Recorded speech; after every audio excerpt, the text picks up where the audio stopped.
Bienvenidos a Asesor PLD, tu barra de especialistas en prevención del lavado de dinero por actividades vulnerables. De lunes a viernes a las 17 p.m. hora centro. Conduce.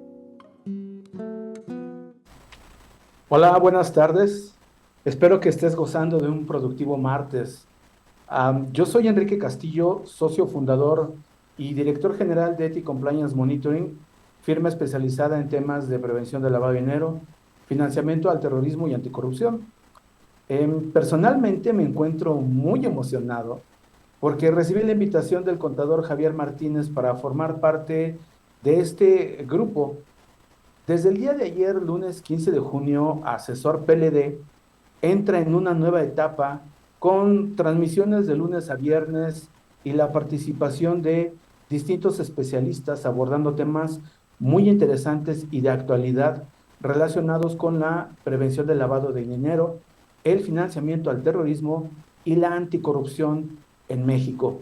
Por favor, te pido encarecidamente que nos ayudes a hacer crecer esta comunidad y a que este esfuerzo conjunto se haga más ameno interactuando durante esta transmisión, dejando preguntas, comentarios en nuestras redes sociales.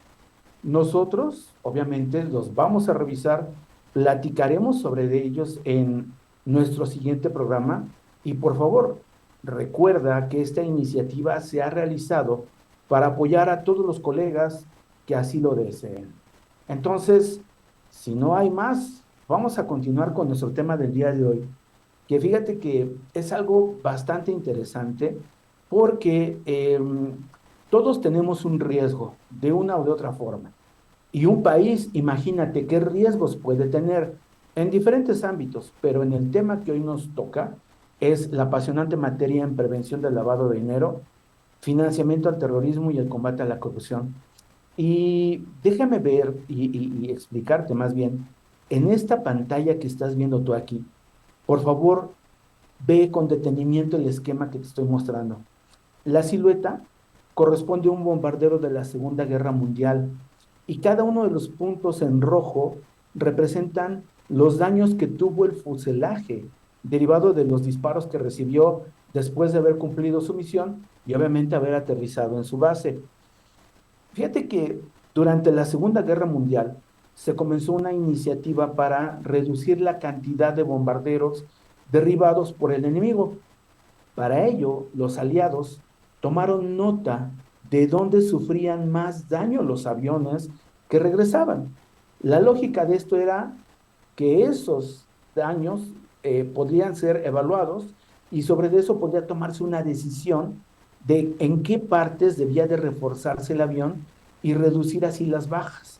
Y así como lo vemos en este esquema, si ves, pues las orillas de las alas están totalmente con hoyos. La parte de atrás de la cabina y donde están los motores también están llenos de hoyos.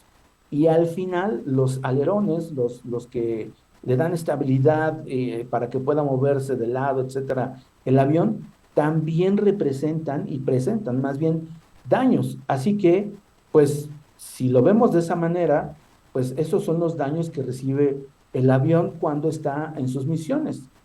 Pero para muchos la conclusión, así como para nosotros ahorita que lo estamos viendo, era obvia.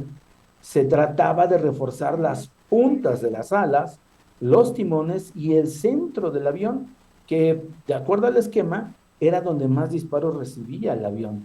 Sin embargo, fíjate que en aquel entonces un señor de nombre Abraham Wall, que era un estadístico, perdón, un matemático de estadísticas que trabajaba en la defensa, hizo una observación totalmente diferente y opuesta a lo que se pensaba.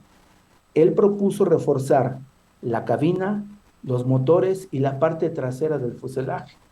Obviamente la gente decía que estaba loco, porque al final los daños eran evidentes. Pero ¿por qué reforzar esas áreas donde no se observaba impacto alguno? Bueno, pues lo que no habían considerado el resto de personas es que había un sesgo clave al hacer el análisis. Obviamente, solo estamos viendo los aviones o en este esquema, cómo regresaban los aviones a la base. Este señor, Abraham Wald, supuso que la distribución de los impactos sería más o menos homogénea. Por tanto, todos estamos viendo en este momento, en este esquema, los impactos en las zonas que no eran vitales. Entonces, a pesar de que sufrían grandes daños los bombarderos o los aviones cuando regresaban a su base, si un avión recibía grandes daños en la cabina, en los motores y en la cola, ese avión era derribado. ¿Y qué crees? Consecuentemente, no llegaba a la base.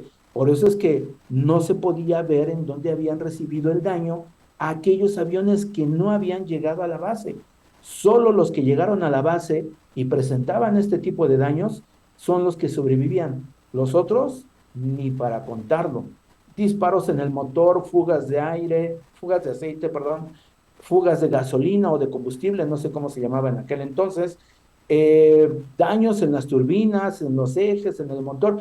Vamos, lo que hace que sustente, además de las alas, el vuelo de un avión, son los motores. Por ende, si fallaba un motor, adiós avión, adiós tripulación, adiós misión, adiós armas, que era lo que llevaban, ¿no? En su momento.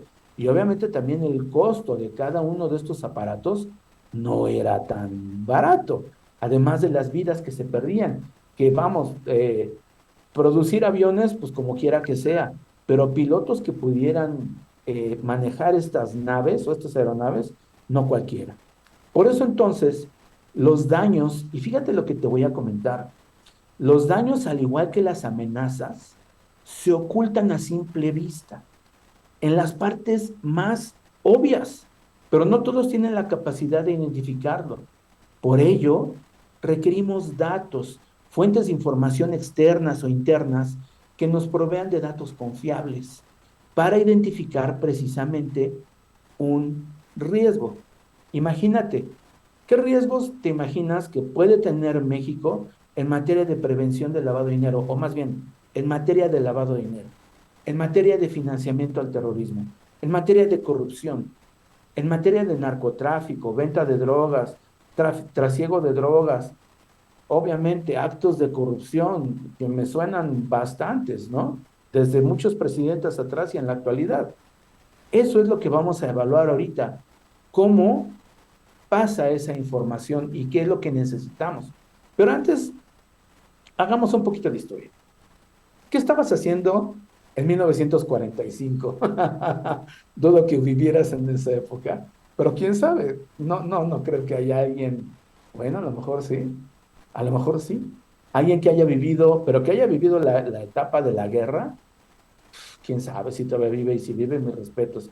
Pero México ha firmado durante su historia como nación independiente y soberana muchos tratados internacionales. Como parte de ello también, México fue admitido formalmente en la Organización de las Naciones Unidas el 7 de noviembre de 1945, poquito tiempo después de que se acabó la Segunda Guerra Mundial. Imagínate cómo era la época en ese entonces. Digo, México no sufrió tanto el daño de una guerra. Sí hubo el Escuadrón 201 y tal vez algún grupo de militares que hayan estado participando en la guerra, heroicos, ¿no? Pero vamos, de este lado no vivimos tan crudamente la guerra como en Europa, ¿no? Entonces, bueno, pues eso pasó en 1945. México es recibido, aceptado por la ONU en esa fecha, 1945, pero posteriormente, en 1988, y también aquí sí, yo me acuerdo perfectamente, ¿no? ¿Qué estabas haciendo en 1988 para los que somos ya un poquito grandes, ¿no? En esa época, pues bueno, aquí estoy poniendo no sé si se acuerdan los que estén viendo esta transmisión, que en aquel entonces era muy dado eso de cuando te decían señor o adulto o algo, tú luego como chavo decías, ¿qué te pasa? Pues si yo soy generación de Timbiriche para acá, ¿no? Y ahora si decimos eso, olvídate, ya salimos del otro lado de la historia, ¿no? Pero bueno, lo importante aquí es que en 1988, en Viena, Austria, se lleva a cabo lo que llamamos la Convención de las Naciones Unidas en contra del tráfico ilícito de estupefacientes y sustancias psicotrópicas. Para los cuates, la Convención de Viena. Para los que nos dedicamos a este tema, lo conocemos como la Convención de Viena. En esta convención se habló por primera vez, bueno, sí, por primera vez, sobre la ocultación o el encubrimiento de la naturaleza, el origen, la ubicación, el destino, el movimiento o la propiedad real de los bienes o derechos relativos a esos bienes, a sabiendas, que es una palabra clave, a sabiendas de que proceden de alguno o algunos de los delitos de narcotráfico. Obviamente, hubieron muchas otras convenciones y tratados internacionales que dieron forma a un marco regulatorio en contra del lavado de dinero. Y entonces ahora nos vamos a trasladar de 1988 a 1989, cuando el Grupo de Acción Financiera Internacional, llamado GAFI, o el Financial Action Task Force en inglés, ¿no? Es conformado por el grupo de los 7, que por cierto hoy se reunieron, no fue ayer, no recuerdo, pero tuvieron una reunión durante la cumbre de París. Fue hoy la reunión, sí, fue la reunión del G7 nuevamente. Qué curioso que estamos hablando de ellos, ¿no?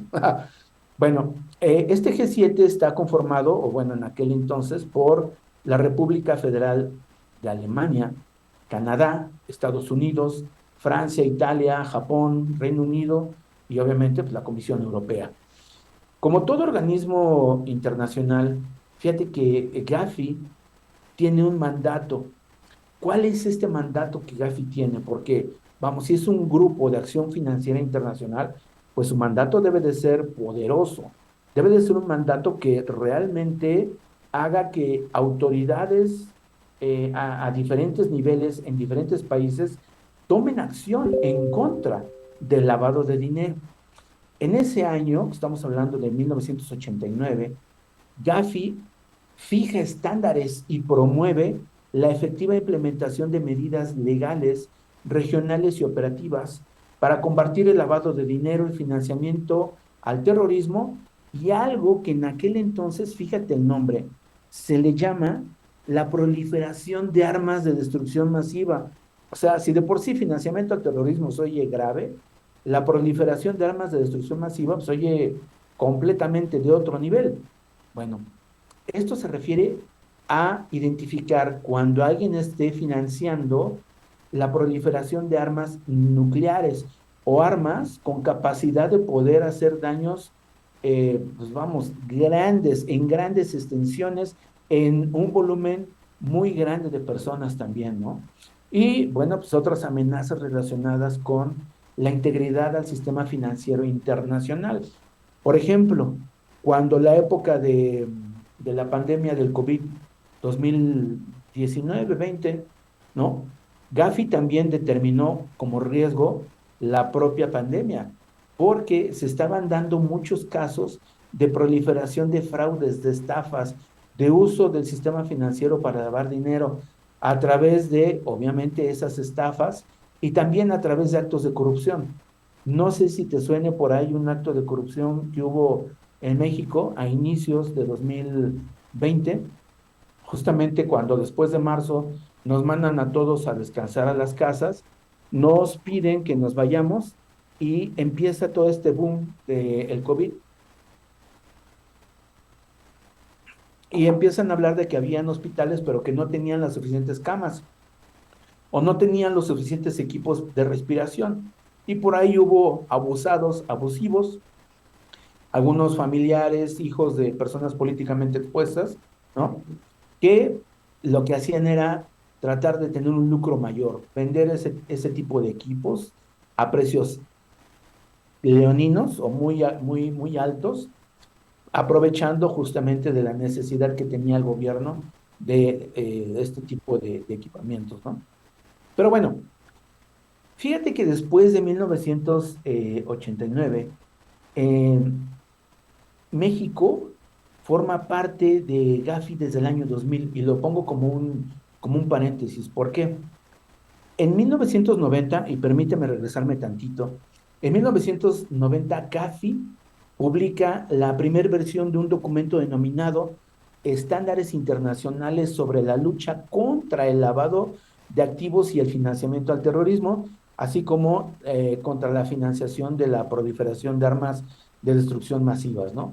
O lo que pues, nosotros le llamamos las 40 recomendaciones de Gafi para los cuates, ¿no? Los que nos dedicamos también a esta materia, en vez de todo ese pomposo nombre, le decimos las 40 recomendaciones de Gafi.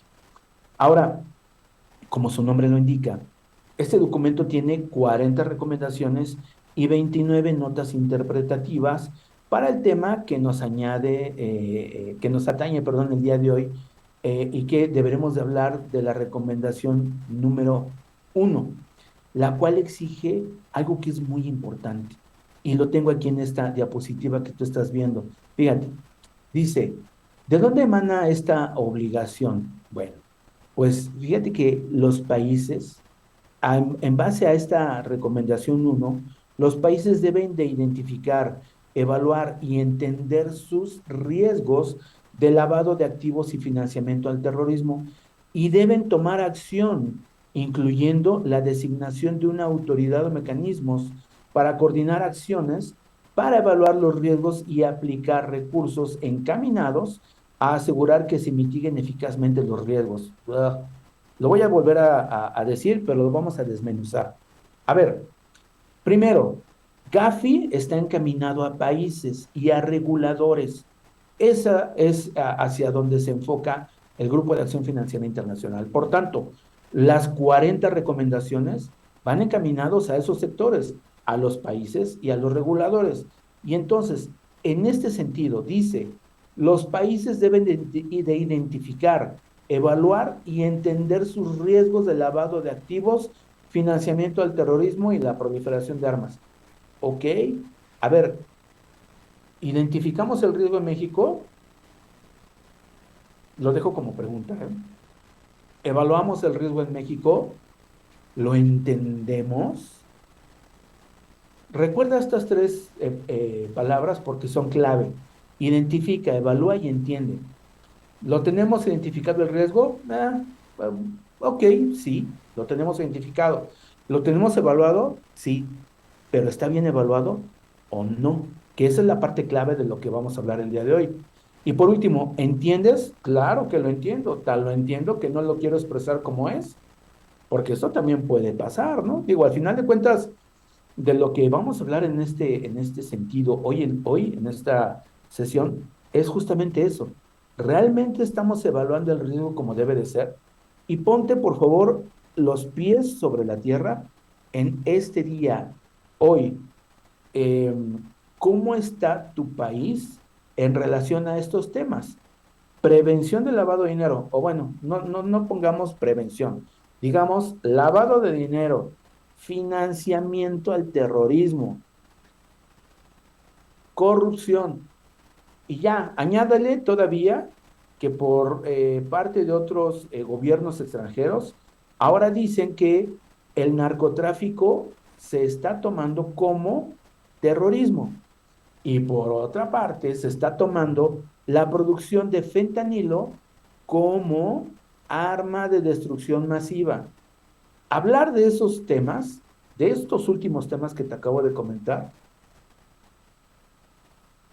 ok, hablando de estos dos temas que te acabo de comentar, quiere decir que México corre un grave riesgo de señalamiento por estos últimos puntos. ¿Por qué?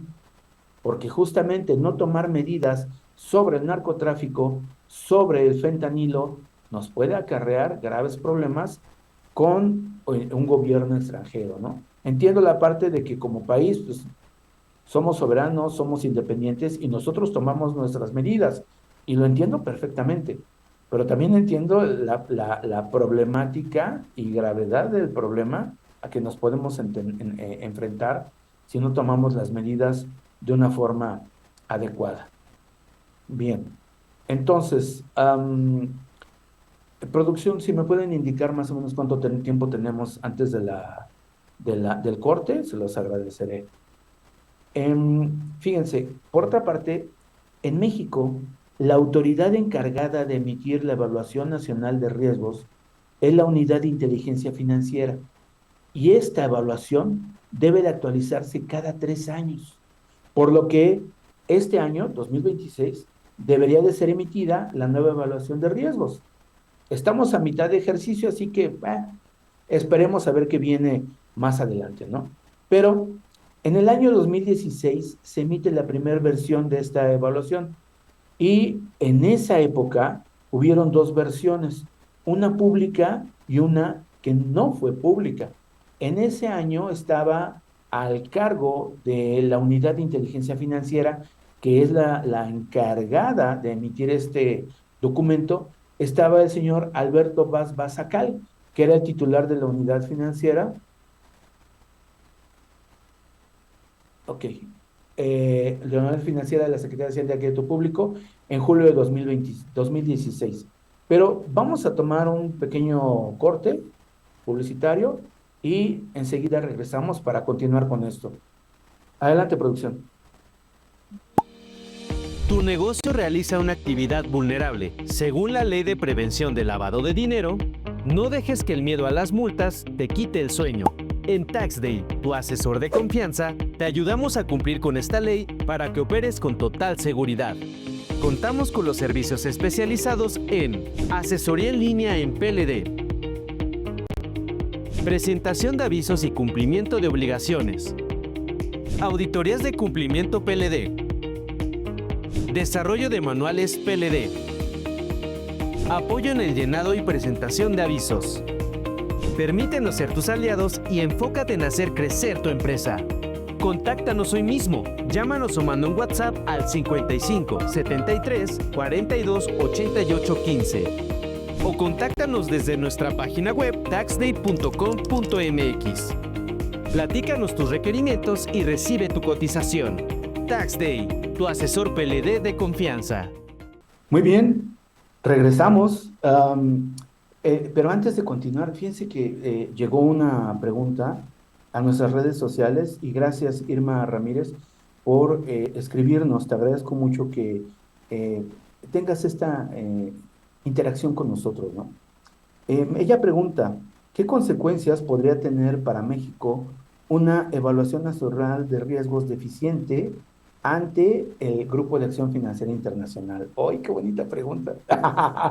Está genial. ¿Sabes por qué? Mira, Gafi tiene dos brazos muy fuertes, que es por una parte el Fondo Monetario Internacional y el Banco Mundial. Supongamos que un país decide, oye, no, ¿sabes qué? Es que esto de la prevención del lavado de dinero me da flojera, la verdad es que no me agrada, yo quiero hacer negocios libre, soy soberano, independiente, lo que tú como deba de fluir a través de los medios que deban de fluir. Y si uno de esos medios es el narcotráfico y la delincuencia organizada, pues que fluya, ¿no? Digo, sería muy tonto que un gobierno pensara de esa manera, ¿verdad? Pero bueno, entonces, pensando en ese sentido, Gafi pudiera decir, oye, pues a ver, pregúntale cómo está con la deuda que tiene con ustedes dos, ¿no? Y en ese momento, a lo mejor los bancos pudieran decir, oye, toc, toc, país, ¿cómo vas? ¿Cómo vas con la deuda? ¿Te acuerdas que nos debes un pequeño monto por ahí? Pero, ¿qué crees? Que como no estás cumpliendo con las 40 recomendaciones de Gafi, pues me voy a poner un poquito más estricto contigo en cuanto a los pagos, en cuanto a los intereses, y voy a estar muy encima de ti vigilando que realmente me puedas pagar. Eso por una parte. Por otra parte, Gafi hace unas evaluaciones mutuas a los países. No quiere decir que haya gente de Gafi, que sí viene gente de Gafi, pero viene gente de otros países también a hacer ese tipo de evaluaciones. Y lo que hacen es evaluar cómo el país, cómo el supervisor ha establecido las 40 recomendaciones dentro del sistema financiero nacional y también dentro de las actividades vulnerables que para Gafi se llaman actividades profesionales no financieras designadas, ¿no? Entonces, en función de eso, harían una evaluación y dirían, a ver, ¿cómo estás cumpliendo la recomendación número uno. Ah, pues mira, sí, perfectamente conozco mi riesgo, lo evalúo y pues trabajo con él. Ah, ok, oye, pero tu evaluación nacional de riesgos no está acorde a tu riesgo. Tú dices que ya identificaste tu riesgo, pero la realidad es que, ¿cómo estás con el riesgo de narcotráfico? ¿Cómo estás con el riesgo de corrupción? ¿Cómo estás con el riesgo de las actividades vulnerables? Oye, ¿por qué no están las escuelas como una actividad vulnerable? ¿A poco no corre por ahí, no hay de repente estudiantes hijos de narcotraficantes? Oye, ¿por qué los bares no están como una actividad vulnerable? Se mueve ahí mucho efectivo y si operan a lo mejor tarjetas de crédito, pues también por ahí es un punto para trasiego de drogas, ¿no? Oye, ¿por qué no hay determinados espectáculos como el fútbol, ¿no? Hablando ahorita del mundial, que yo no he visto más que el partido del inicio de la selección, no sé ni dónde los transmiten, la verdad es que con eso de que ya no es libre, pues ya no se sabe, ¿no? Entonces, todo este tipo de actividades no están en una evaluación nacional de riesgos, no están mapeados dentro del riesgo de lavado de dinero. Vamos, simplemente tan sencillo. El huachicol, que esa palabra la odio, el trasiego, el tráfico ilícito de hidrocarburos, el que estuvo con el IEPS, ¿no? Y también lo que le trasiegan a los ductos de Pemex, ¿no? Entonces, eso también, ¿dónde está? Por ahí hubo una propuesta de un senador, si mal no recuerdo, que quería legislar esa parte. Entonces, imagínate, Irma, el riesgo que tenemos como país, el hecho de decir, pues mira, cumplo y miento, ¿no? O que diga, perdón, cumplimiento. Cumplo, pero hago como que cumplo, pero la realidad es que no cumplo porque pues tengo mis controles de forma tal que pareciera que sí lo estoy llevando de una forma adecuada, ¿no? Ese es el riesgo. Y mira, justo, vino Gafi a evaluar a México y mira, así empezaron a correr de, oye, a ver, pues mira, vamos a abrir un canal, que digo, de por sí ya estaba, ¿no? De la Secretaría de Hacienda y Crédito Público y vamos a visitar, no, perdón, vamos a invitar a las empresas de actividades vulnerables para que hablemos acerca de los temas, de qué les preocupa, qué les interesa, qué dudas tienen, cuando desde hace más de 8 años no habían tenido la iniciativa de poderse acercar al sujeto obligado, al contribuyente, etcétera. Gafi en sus documentos lo ha dicho, y no es cuestión, no es palabra mía, es palabra de lo que ha dicho Gafi. México se dedica más a poder determinar cuándo una persona, un sujeto obligado, no paga de forma adecuada sus contribuciones en vez de detectar si efectivamente se está lavando el dinero. Y eso lamentablemente pasa, ¿no? De hecho, pues bueno, creo que los que nos dedicamos también al tema de contable, yo ya no me dedico al tema fiscal ya desde hace muchos años, me dedico exclusivamente a prevención de lavado de dinero, pero yo recuerdo también, ¿no? O sea, las auditorías, cómo llegaban, y lejos de hacer una investigación, una detección adecuada, pues ya al único que se iban era de, oye, no, es que tú eres una facturera, o recibes gastos de una facturera, y tú así de, pero pues ¿cómo? ¿De dónde? ¿No? Y ahora defiéndete. Lo mismo está pasando en muchos aspectos, pero bueno, no sé si respondí tu pregunta, Irma, espero que sí, y si no, aquí estamos. Bien, continuando con lo que yo les estaba.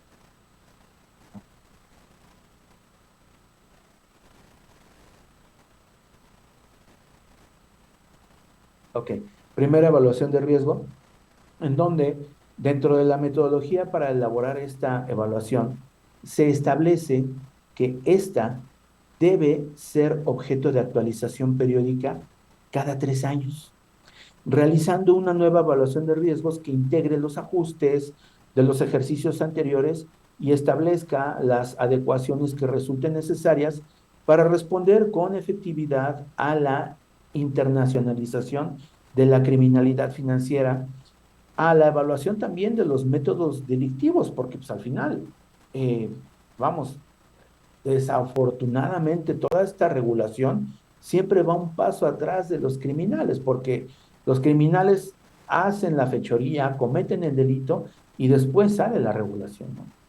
Y bueno, pues obviamente también sobre los resultados y las estrategias públicas que sobre la prevención y el combate contra el lavado de dinero y el financiamiento al terrorismo son necesarios. Entonces, todo esto fue lo que se vio en esta primera evaluación nacional de riesgo. Fíjate, de 2016 a 2020, ¿cuántos años son? Cuatro, ¿no? La evaluación nacional de riesgos tuvo una actualización en 2019.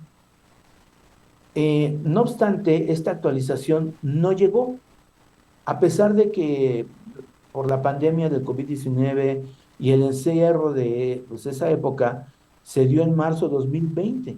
Es decir, si la primera evaluación salió en 2016, la siguiente evaluación debería de ser en 2019, pero no fue así, salió hasta marzo de 2020.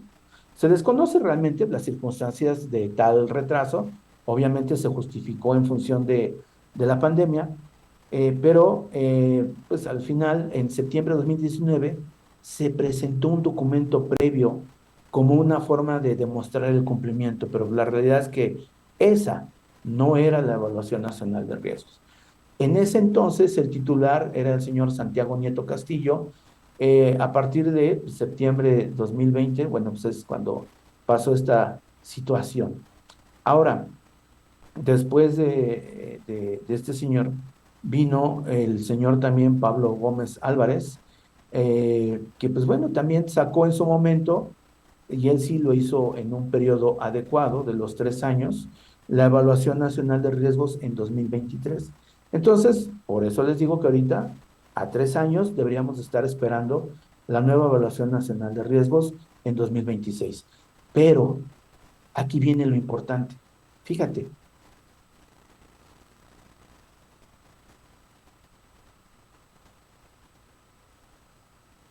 de riesgo de la Evaluación Nacional de Riesgos 2016, que los podemos ver en las últimas tres columnas.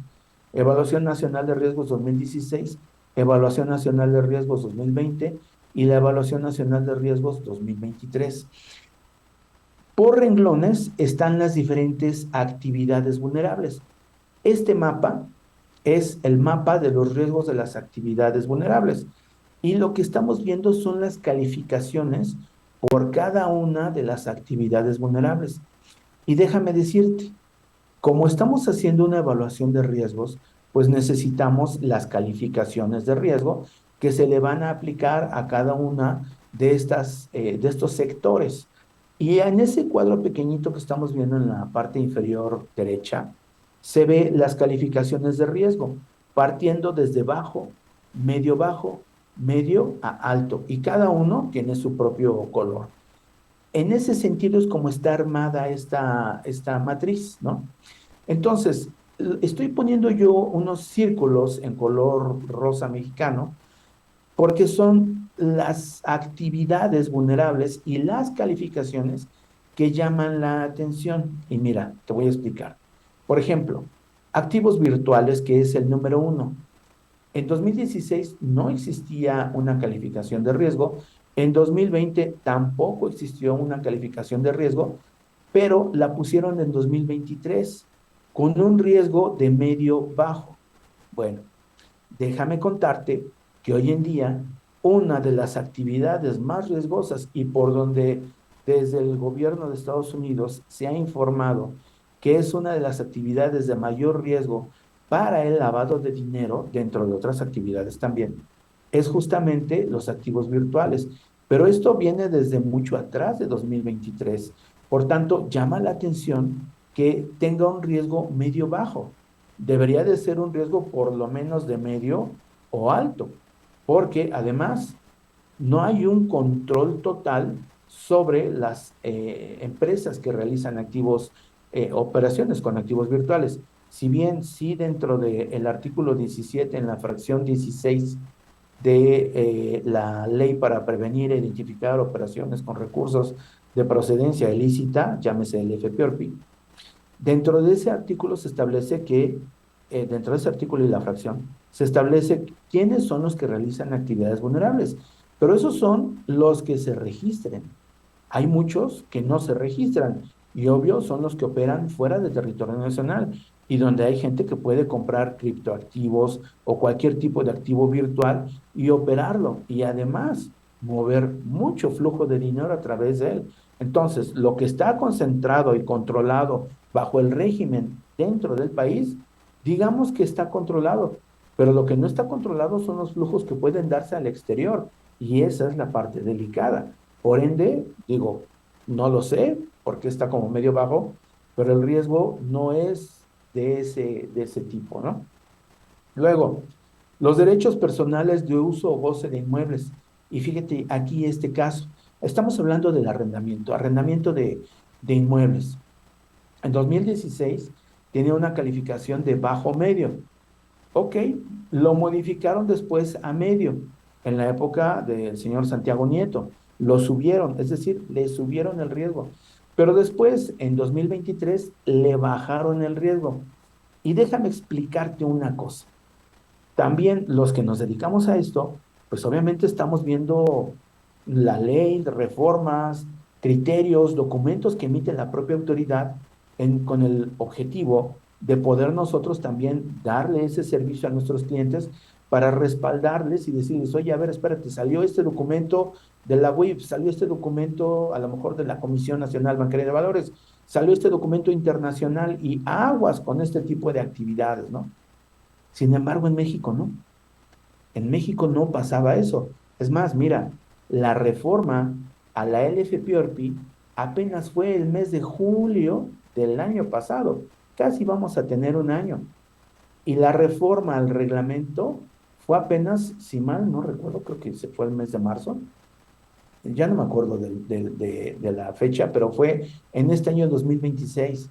Y todavía tenemos pendiente la reforma a las reglas de carácter general. Entonces, tú dime, si hubo tanto tiempo para modificar una ley, pues realmente esta forma de tener el riesgo bajo, subirlo y luego volverlo a bajar, ¿se justifica con alguna cuestión de la ley? Dejo la pregunta en el aire. Y así muchas actividades que estamos viendo aquí, ¿no? Por ejemplo, simplemente la de juegos con apuestas, concursos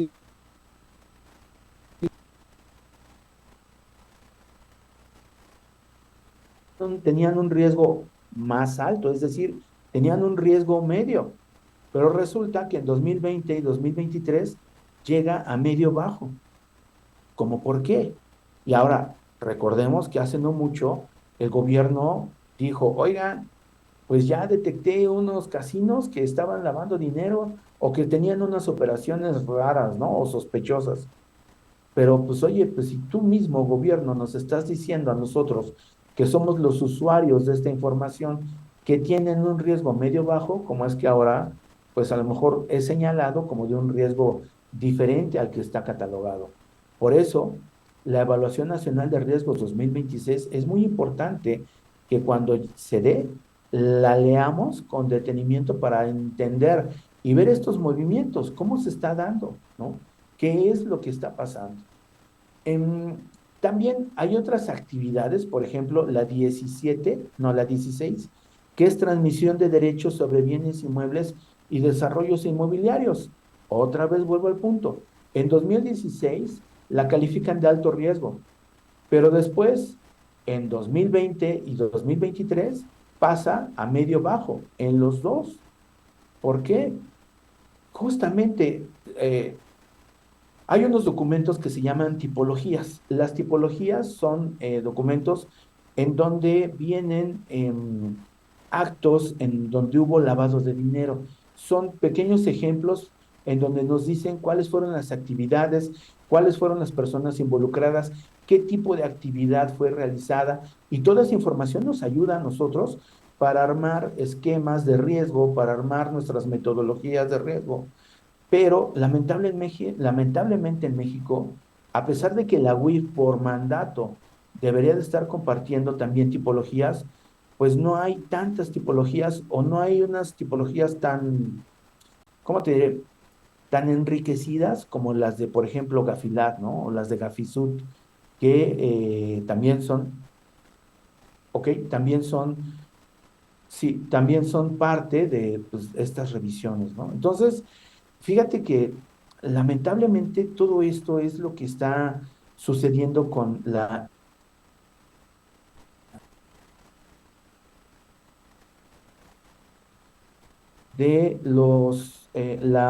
vulnerabilidades del régimen.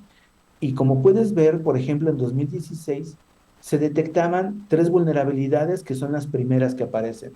La efectividad en el proceso judicial en casos de operaciones con recursos de procedencia ilícita. La realidad es que no hay gente que esté adentro de la cárcel, en cárcel, por lavado de dinero. En 2016 se decía que la probabilidad y el impacto eran altos. La aplicación de medidas precautorias o definitivas, es decir, que obtuvieran los recursos de los criminales. La probabilidad era alta y el impacto era alto de que no sucediera. Y por último, el número de investigaciones iniciadas con operaciones de recursos de procedencia ilícita, o más bien por operaciones. La probabilidad era media alta y el impacto era medio alto. ¿Y qué pasa? En 2020 ya no las analizan. En 2023 tampoco las analizan. ¿Por qué? Si es algo que debes de analizar, es algo que debes de entender como entidad financiera para poder entender también tu, como entidad financiera, ¿me explico? Entonces, eso es algo que debemos de revisar. Por eso esta parte de entender hoy en día la evaluación nacional de riesgos nos debe de permitir saber qué deberíamos de estar esperando de la evaluación nacional de riesgos 2026, más aún todavía sobre los señalamientos que han habido respecto de nuestro país con algunos temas muy delicados y que han sido rispidos desafortunadamente, ¿no? Digo, yo soy mexicano y amo a mi patria, situaciones que han sido ríspidas con un gobierno extranjero, ¿no? Debido justamente a situaciones que no deberían de ocurrir. Son situaciones de actos ilícitos que no se han sabido arreglar o debidamente atender, ¿no? Pero bueno, eso ya será cuestión de una política eh, nacional. Bueno, hasta aquí, esto es lo que les quiero yo mostrar. Va a estar todo dentro de YouTube para que lo puedan analizar. Hagan ese análisis de por qué sube, por qué baja, cuál es la razón, ¿no?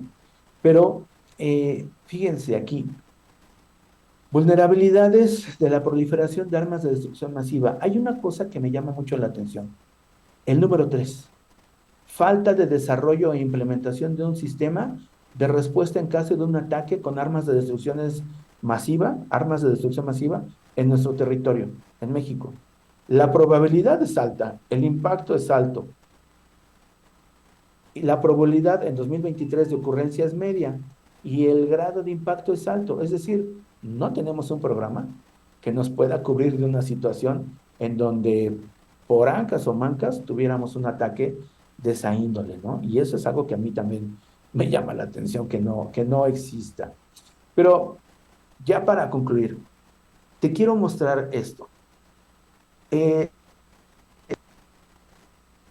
Presentaciones porque me interesa que te quedes picado para la siguiente sesión. Este es un código QR que te va a llevar a un caso que se llama Best Egmont Case Award, que son los premios del Grupo Egmont o los mejores casos del Grupo Egmont, Grupo Egmont es un grupo, una asociación que lo que hace es reunir a todas las unidades de inteligencia financiera a nivel internacional, ¿no? Y cuando escanees este código QR, te va a llevar a un caso real en donde México, junto con el FinCEN de Estados Unidos, ganaron este premio. Analízalo, revísalo, escúchalo con detenimiento. Lo vas a poder ver varias veces. Analízalo. Y la siguiente sesión que nos veamos, dentro de 8 días, vamos a platicar de esto para que con las preguntas que tú tengas, analicemos el caso y entendamos hacia dónde fue efectivo esta investigación que hizo tanto la UIF en México como el FinCEN en Estados Unidos, ¿no? Y pues el tiempo se ha ido